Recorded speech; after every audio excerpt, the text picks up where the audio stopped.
from 2006 into 2023. How does that make you feel?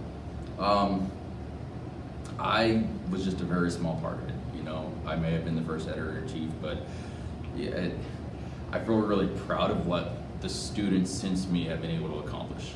The fact that we started with such a small idea and every year it just grown. And I'd say he's definitely got the right mindset.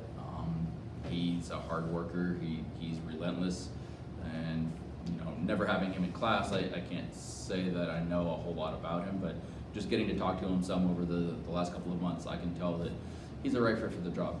He has the quality.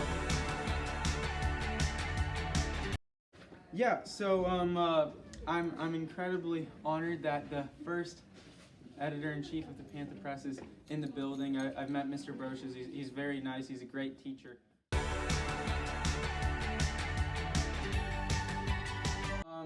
I mean, I'm incredibly honored. I've been in the program for 3 years, and I was a contributing writer for the other year that I was in senior high.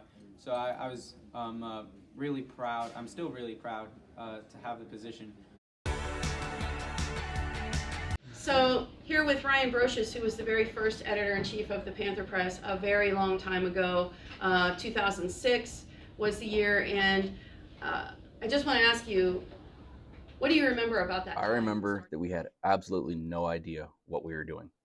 We were young, fledgling journalists trying to figure out how to start a school newspaper. I remember our first issue was photocopied off the copy machine, and then we got big fast. We got in with Meadville Tribune, and next thing you know, we're spending late nights down at the Tribune trying to push out editions of the paper. And that's the part I'll never forget. I'm really curious as to what was the biggest challenge you faced when you started publishing the Panther Press? The biggest challenge we faced at that time, I think, was getting quality stories. One was we got in trouble because they were working on the roof, and one of the journalists actually climbed the ladder and went up on the roof, and a substitute teacher saw him go up the ladder, and I got a discussion about keeping students out of danger, although I clearly never told anybody to go up on the roof. But those are two things that I remember that we laughed a lot about. So I'm sure you've learned a few lessons from your time there. Was there a specific lesson that you learned that you really took away from journalism? The biggest takeaway that I had was just to keep hammering through. I mean, you're gonna hit roadblocks, you're gonna want to bang your head against a wall, and you have to just keep fighting for that story. There's times where you think the story's a dead end. I think the biggest hiccup we've had so far is InDesign, which is what we use now.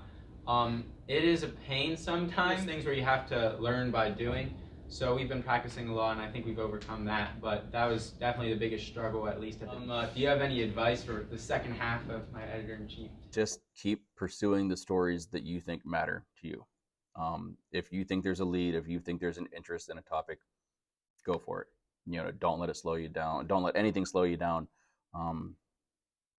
Pursue what you think the readers want to hear. This is a historic moment for sure. Never did I imagine that first year that we started, we were all terrified. Me too. I knew nothing, and here we are. And each year we build a little bit more onto it. And I'm not going to be here in 17 years sitting with you and somebody else, right? So it's just been a real honor to have this moment with both of you, and I'm so very proud of the institution that you started and that you are such a great caretaker of, and all of the rest of the journalists who have made the Panther Press what it is. So thank you.